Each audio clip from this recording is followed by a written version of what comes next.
History loves to repeat itself, especially in the stock market. Legendary investor Sir John Templeton famously called, "This time is different. Nothing drains a trading account faster than believing you're a genius in a bull market." The great speculator Jesse Livermore once said, "There's nothing new in Wall Street. Whatever happens in the stock market today has happened before and will happen again." So, let's talk about a market bubble that mirrors our current situation in some pretty unsettling ways. No, I'm not talking about the dot-com crash or the 2008 financial crisis. We're going back to the early 1970s, to a group of stocks known as the Nifty 50. These were the darlings of Wall Street, the blue-chip stocks that were considered so good, so dominant, you could buy them at any price and just hold them forever.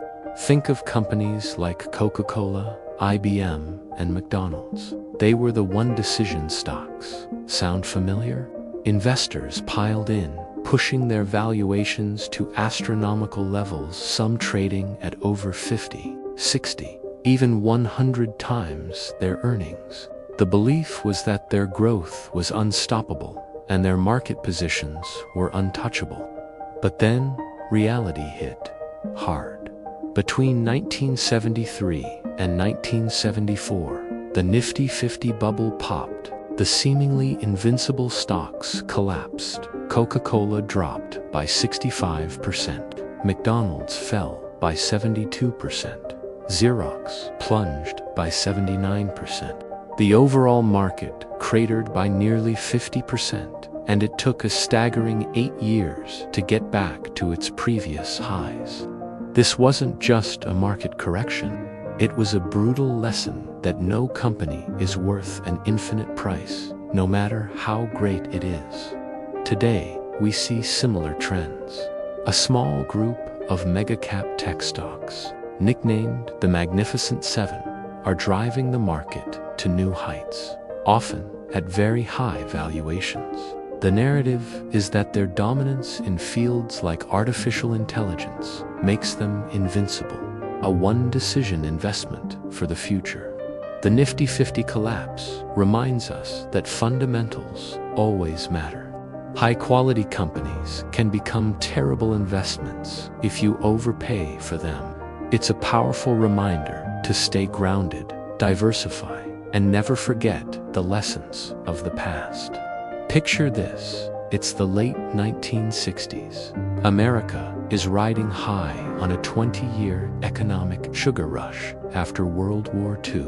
Factories are humming, suburbs are sprawling, and a feeling of invincibility is in the air. People have cash, they have confidence, and most of all, they have a powerful sense of blind optimism. This feeling spilled directly into the stock market. From the end of the war in 1945 all the way to 1970, the U.S. stock market had soared over 350%. This epic bull run gave birth to a popular new investment strategy, one built on a simple, seductive idea: one-decision stocks.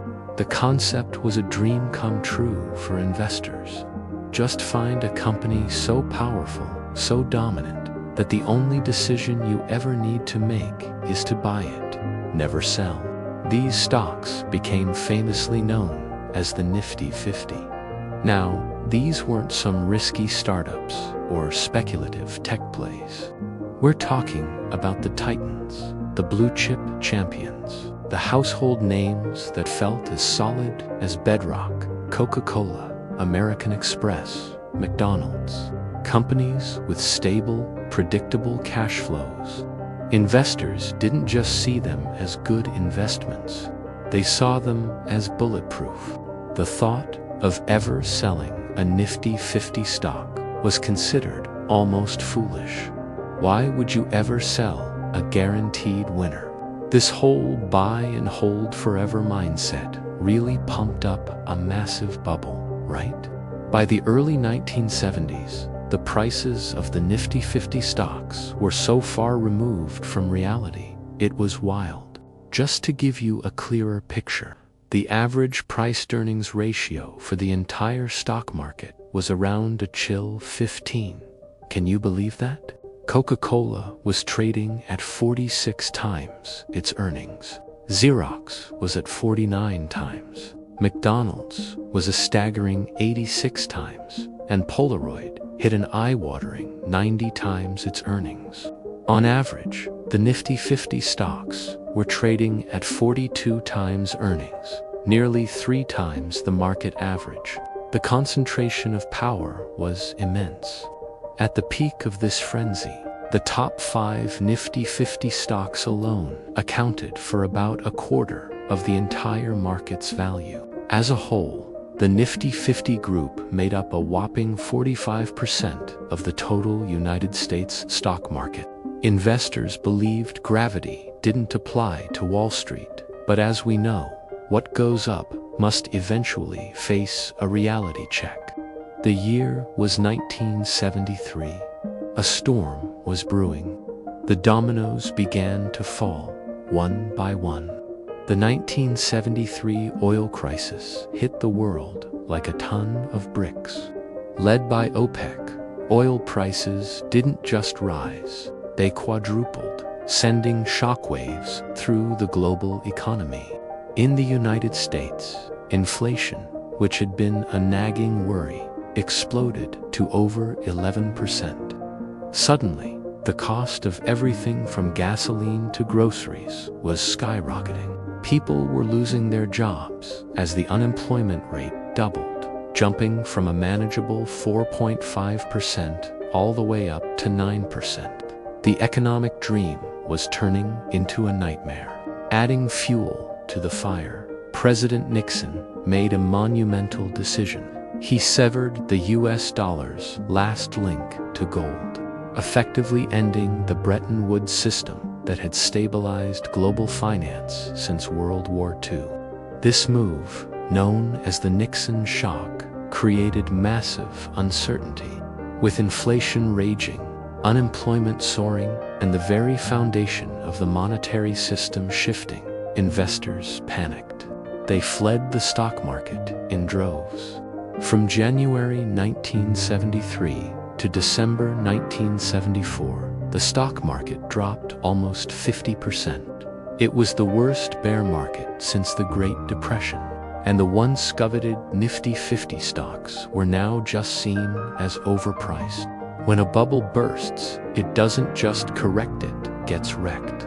The fallout was brutal. Coca-Cola's shares tanked over 60%, McDonald's dropped more than 70%, and Polaroid, their stock crashed by a jaw-dropping 91%. What a disaster. Those once hot one-decision stocks turned into a massive financial graveyard.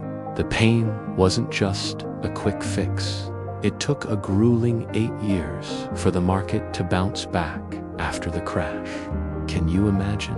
Investors who believed in those forever growth stocks found themselves stuck in financial limbo for nearly a decade. The Nifty 50 collapse is a tough reminder. No stock is truly untouchable, no matter how popular it seems. Mark Twain famously said, "History doesn't repeat itself, but it often rhymes." And right now, if you listen closely to the stock market, you'll hear a very familiar rhythm, one that echoes all the way back to 1972.